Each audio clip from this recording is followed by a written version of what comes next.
तो दोस्तों इस वीडियो में हम नेक्स्ट एपिसोड के प्रीव्यू को एक्सप्लेन करने वाले हैं। नेक्स्ट एपिसोड कमाल का होगा क्योंकि उसमें हमें वांग लिन की एक नई बॉडी देखने मिलेगी, क्योंकि वांग लिन अपनी नई क्लोन बॉडी बनाएगा उसमें, जो कि बहुत ज्यादा लाजवाब होगी। तो उसी के प्रीव्यू को हम एक्सप्लेन करेंगे। तो जैसा कि अभी तक हमने देखा था, वांग लिन पहुंच चुका था उस मून गिजिंग बीस्ट के पास, क्योंकि उसको उसकी बोन चाहिए और अगर उसको बोन मिल जाती है तो उसके जरिए वो अपने हेवनली पोल को कंप्लीट कर सकता है। पर ये चीज करना इतना आसान नहीं था, क्योंकि ग्रीड ने वहां पर आकर सारा का सारा प्लान चौपट कर दिया था और उसने जगा दिया था उस बीस्ट को। तो बीस्ट पूरे फुल फॉर्म में जाता है और उसके बाद वो वांग लिन के ऊपर अटैक करना शुरू कर देता है ताकि वो वांग लिन की जान ले सके। लेकिन वांग लिन अपनी पावर का इस्तेमाल करता है और वो उसके साथ लड़ने लग गया था, लेकिन दोनों का कोई कंपैरिजन ही नहीं था, क्योंकि वो बीस्ट इतना ज्यादा खतरनाक है और वांग लिन उसके सामने काफी कमजोर लग रहा था। इस वजह से वो अटैक करते करते वांग लिन की ओरिजिनल बॉडी को डिस्ट्रॉय कर देता है, जो कि उसके क्लोन वाली थी, और यहाँ पर सिर्फ वांग लिन की सोल बच चुकी थी। पर वांग लिन जैसे जैसे अपने आप को उस बीस्ट के चुंगल से बचा लेता है, तो प्रीव्यू के हिसाब से वांग लिन वहां से बहुत दूर आकर पहुंच चुका था। वो उसी साउथर्न डोमेन के पास आ गया होता है, ऑल हेवन स्टार सिस्टम के, और यहाँ पर एक प्लैनेट मौजूद था। तो उसी के अंदर वांग लिन आकर पहुंच जाता है। यहाँ पर आने के बाद उसको एक जगह दिखाई देती है जो कि बहुत ज्यादा थंडर पावर से भरी हुई थी, और उसकी सोल जो है वो थंडर पावर से ही बनी हुई है। तो उसको ऐसी ही जगह चाहिए थी ताकि वो अपने सोल को रिकवर कर सके, क्योंकि जब वो बीस्ट के साथ फाइट कर रहा था तो उसकी सोल काफी ज्यादा कमजोर हो गई थी। इसलिए वांग लिन इस जगह की जितनी भी थंडर पावर होती है ना, सबको इकट्ठा करना शुरू कर देता है ताकि अपनी सोल को रिकवर कर सके। उसके बाद वो उसके लिए नई बॉडी तैयार करेगा। इस चीज में उसका थंडर ड्रैगन जो होता है वो भी काम देता है, और दोनों के दोनों मिलकर यहाँ पर सारे के सारे थंडर पावर जो पूरे इस इलाके में मौजूद है सबको एब्जॉर्ब करना शुरू कर देते हैं। ये प्रोसेस एक दो दिन नहीं चलता, बल्कि करीब करीब 10 साल तक के चलता है। और 10 साल तक ये प्रोसेस जब कंप्लीट हो चुका था, तो उसके बाद वांग लिन की बॉडी बनने के लिए अब तैयार हो जाती है, क्योंकि सोल इतनी स्ट्रांग हो चुकी है कि उसको अब एक नई बॉडी बनाई कर दी जा सकती है। तो सोल के रिकवर होने के बाद वांग लिन कहता है कि मुझे अब अपनी बॉडी बनाने के काम को शुरू करना चाहिए। अब मैं एंशिएंट गॉड मेथड को फॉलो करता हूँ, तो उसके जरिए एक क्लोन बॉडी तैयार करना कोई बड़ी बात नहीं है। पर सीन यहाँ पर यह था कि क्लोन बॉडी बनाने का तरीका सिर्फ ओरिजिनल बॉडी के पास था, जो कि दूसरे प्लैनेट में एकदम गहराई के अंदर बैठी हुई है, और वहां पर वो ओरिजिनल बॉडी कल्टीवेट कर रही है। लेकिन ओरिजिनल बॉडी के जरिए यहाँ पर जो वांग लिन की जिस सोल होती है उसको भी पता चल जाता है कि कौन सा मेथड यूज किया जा सकता है अपना एक क्लोन बॉडी तैयार करने के लिए, क्योंकि उसकी सोल और ओरिजिनल बॉडी की जो सोल है वो दोनों आपस में कनेक्टेड है ना। तो इस वजह से उसको ओरिजिनल बॉडी के जरिए यहाँ पर एक क्लोन बॉडी बनाने का तरीका मिल चुका था। इसलिए वांग लिन वहां पर ये क्लोन बॉडी तैयार करने का काम शुरू कर देता है। धीरे धीरे वो काम करता है, और जैसे जैसे वो काम कर रहा था वो एक ककून जो होता है उसके अंदर जाकर समा जाता है। एक ककून होता है, जब वो फटता है तो उसके अंदर से बटरफ्लाई बाहर निकलती है ना, तो वैसे ही ककून तैयार हो रहा था। ये पहली बार उस टाइम हुआ था जब बहुत टाइम पहले वांग लिन की सबसे पहली वाली क्लोन बॉडी तैयार हुई थी। तो वैसा ही सीन यहाँ पर भी हुआ था। ककून यहाँ पर काफी टाइम तक क्या रहता है, उसको भी बहुत साल लग जाता है, और सालों तक जब ककून तैयार होता है तो उसके बाद फाड़ कर उसको वांग लिन बाहर निकल कर आता है। और इस बार जो वांग लिन बाहर निकल कर आया था ना, वो बहुत ज्यादा कमाल था, क्योंकि उसका लुक भी बहुत ज्यादा मिस्टीरियस होता है। ज्यादातर वो थंडर पावर को ही रिप्रेजेंट कर रहा था, क्योंकि उसकी सोल भी थंडर पावर से बनी हुई थी, तो उसकी बॉडी भी एकदम थंडर जैसी ही होती है, जो कि बहुत ज्यादा बैडस लगने वाली है। प्रीव्यू के अंदर तो हमें हल्की सी थोड़ी झलक दिखाई गई है उस नई वाली बॉडी की, लेकिन जब एपिसोड आएगा तो उसमें हम डिटेल में देखेंगे उसके बॉडी को, जो कि एकदम लाजवाब होगी। तो ये करने के बाद जो आसपास का पूरा प्लैनेट था ना, उसके सारे के सारे थंडर ऑरा को वांग लिन एब्जॉर्ब कर जाता है। उसकी सोल को रिकवर करने में, उसकी क्लोन बॉडी तैयार करने में पूरे प्लैनेट का थंडर ऑरा गायब हो चुका था। इतनी सारे ऑरा की जरूरत पड़ी वांग लिन को। वांग लिन कहता है कि वो तो अच्छी बात है कि मुझे यहाँ पर इतनी कमाल की जगह मिल गई, वरना मैं यहाँ पर शायद ही अपनी सोल को कंप्लीट कर पाता और इस क्लोन बॉडी को तैयार कर पाता, लेकिन मैंने ये काम कर दिया। इसके बाद वांग लिन के पास एक स्टोरेज बैग होता है, जो कि उसने ले लिया था उस ग्रिड से। जब ग्रिड वहां से भाग रहा था ना, तो उस टाइम वांग लिन ने उसके पास उसका स्टोरेज बैग निकाल लिया था ताकि देख सके कि ये ग्रिड अपने पास लेकर घूमता क्या है। तो वांग लिन उस स्टोरेज बैग को अच्छे से चेक करने लगता है, जिसके अंदर से उसको कुछ कमाल की टेक्निक वगैरह मिलती है।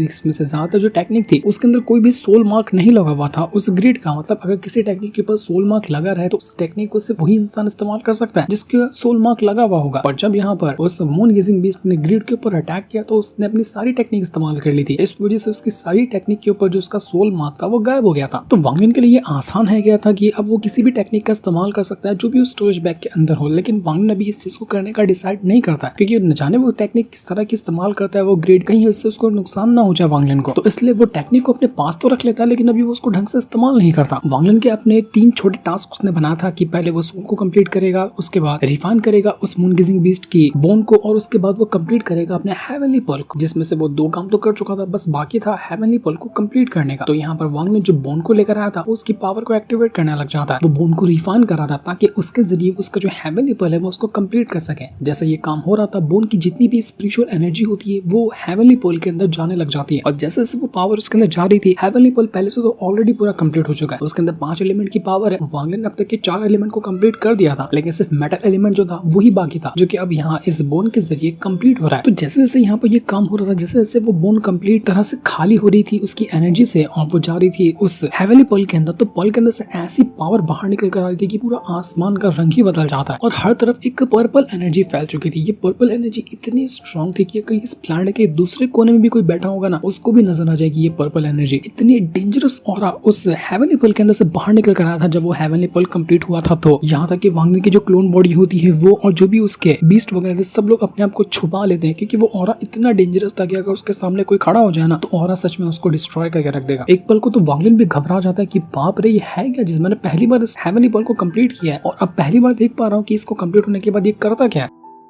वो ऑरा इतना स्ट्रॉन्ग था कि जिसका कोई हिसाब ही नहीं होता है और वो ऑरा बस बढ़ता ही जा रहा था। वांग लिन भी हैरान रह गया था कि मैं करूँ तो करूँ क्या, मुझे तो कुछ भी समझ में नहीं आ रहा। तो अब ऐसे ही धीरे धीरे करते हुए जब वो ऑरा बढ़ गया था ना, तो आसमान के अंदर एक अजीब सा गेट बन जाता है। ये उसी पर्पल ऑरा से ही गेट बना हुआ था और ये गेट एकदम अजीब ही लग रहा था। वांग लिन खुद देखकर हैरान रह गया था कि ये गेट कहाँ से बन गया और ये गेट का दरवाजा आया तो आया कहाँ से और ये कहाँ जाकर खुलता है। अभी वांग लिन को सोच समझ पाया था कि ये गेट क्या हो सकता है कि तभी गेट के अंदर से अजीब सी आवाज आती है और वो आवाज यहाँ पर इतनी डेंजरस थी कि वांग लिन को समझ नहीं आता कि वो आवाज उसको कहना क्या चाह रही है। साथ ही साथ वो उस गेट के दूसरी तरफ से एक इंसान की हल्की सी झलक देख पाता है। वो पहचानता नहीं कि ये इंसान कौन है, लेकिन वो इंसान उस गेट के पास ही खड़ा था। वांग लिन के सब कुछ दिमाग के ऊपर से जा रहा था कि ये हेवनली पर्ल का इस गेट के साथ क्या कनेक्शन हो सकता है और वहाँ पर वो जो इंसान खड़ा है वो इंसान है कौन। अंदर से वो जो इंसान था उसी की आवाज आती है वांग लिन को कि तुम वहाँ क्या कर रहे हो, आओ मेरे पास, मैं तुम्हें अपने पास बुलाता हूँ। तो वांग लिन तो घबरा जाता है कि यार ये गेट मुझे अपने पास क्यों बुला रहा है, क्योंकि गेट के अंदर से जो ऑरा बाहर निकल रहा था वो इतना खतरनाक था कि अगर कोई नॉर्मल इंसान वहां पर पहुंच भी जाए तो वो ऑरा उसको मार डालेगा। इसलिए वांग लिन एक पल के लिए थोड़ा सा डर जाता है कि कहीं ये मेरे को नुकसान ना पहुंचा दे, न जाने ये हेवनली पर्ल कैसी चीज है। तो वो हिम्मत करके उससे कहता है कि देख, मैं नहीं जानता कि हेवनली पर्ल अच्छा है या बुरा है, पहली बार का है कि मैंने इसको कंप्लीट किया है, लेकिन अगर ये हेवनली पर्ल कुछ भी मेरे साथ गलत करने की कोशिश करे, क्योंकि वो हेवनली पर्ल वांग लिन को अपने पास बुला रहा है, तो हो सकता है कि वो वांग लिन के साथ कुछ गड़बड़ी कर लेगा, उसकी हो सकता है पावर छीन ले या कुछ भी कर ले। तो इसी वजह से डायरेक्ट हेवनली पर्ल को वांग लिन धमकी देता है कि अगर तूने मेरे साथ कुछ भी करने की कोशिश की तो सच बता रहा हूं तुझे डिस्ट्रॉय करने में मुझे एक पल नहीं लगेगा। हेवनली पर्ल जो कि इतनी ज्यादा कमाल की चीज है, उसकी पावर के सामने पूरा प्लैनेट डर रहा था, तो उसको यहाँ पर वांग लिन सीधा सीधा धमकी दे रहा था कि मेरे साथ तो कुछ कर नहीं सकता, वरना तुझे डिस्ट्रॉय करने की हिम्मत रखता हूँ मैं। वांग लिन यहाँ पर वो जो बोन लेकर आया था मून गिजिंग बीस्ट की, उसको सीधा फेंक देता है उसी दरवाजे की तरफ, ताकि देख सके कि असल में वो दरवाजा करता क्या है। जब कोई भी यहाँ पर उस दरवाजे के पास जाता है तो जैसे बोन वहां पर गई थी, वो बोन आसमान में ही गायब हो जाती है। वो दरवाजे के पार भी नहीं जा पाई थी कि बोन वहां से गायब हो गई थी। वांग लिन कहते हैं कि मेरा शक बिल्कुल सही निकला, अगर जो भी इस रास्ते को क्रॉस करने की कोशिश करेगा ना, शायद उसकी जान तक जा सकती है, लेकिन आखिर ये रास्ता है कहाँ, ये रास्ता कहाँ खुलता है, कहाँ को जाता है ये रास्ता। क्योंकि वो रास्ता जो गेट वहां पर था और वहां पर जो इंसान मौजूद था बार बार वांग लिन को अपने पास बुला रहा था, लेकिन हर बार वांग लिन वहां नहीं जा रहा होता है। तो जब वांग लिन वहां से नहीं जाता है ना, धीरे धीरे करते हुए वो गेट जो था अपनी पावर को और ज्यादा इंक्रीज करने लग गया था। यानी कि ऐसा लग रहा था कि वांग लिन को कुछ नुकसान पहुंचा देगा या उसके साथ कुछ तो कर देगा। वांग लिन भी देख कर थोड़ा सा हैरान रह जाता है कि कोई बात नहीं, अगर तुझे मुझे कुछ करना है ना तो मैं उसके लिए तैयार हूँ, मैं दिखाता हूँ तुझे कि मैं क्या कर सकता हूँ। लेकिन असल में ये गेट हाँ क्या, और क्या ये वांग लिन को नुकसान पहुंचाएगा या फिर ये कोई नई दुनिया का दरवाजा खोल देगा जो जगह बहुत ज्यादा मिस्टीरियस हो सकती है वांग लिन के लिए। ये सारी चीजें अभी तो हमें यहाँ पर नहीं दिखाई जाती, वो सब हमें पता चलेगा नेक्स्ट एपिसोड के अंदर कि आखिर यहाँ पर हेवनली पर्ल कंप्लीट होने के बाद उसने ऐसा कौन सा राज खोल दिया जिसे देखकर वांग लिन भी हैरान है। तो इस राज को जानने के लिए हमें नेक्स्ट एपिसोड का इंतजार करना पड़ेगा जो कि बड़ा कमाल का होगा। तो इसी सीन के साथ ये प्रीव्यू एपिसोड यहीं पर एंड हो जाता है। Thanks for watching.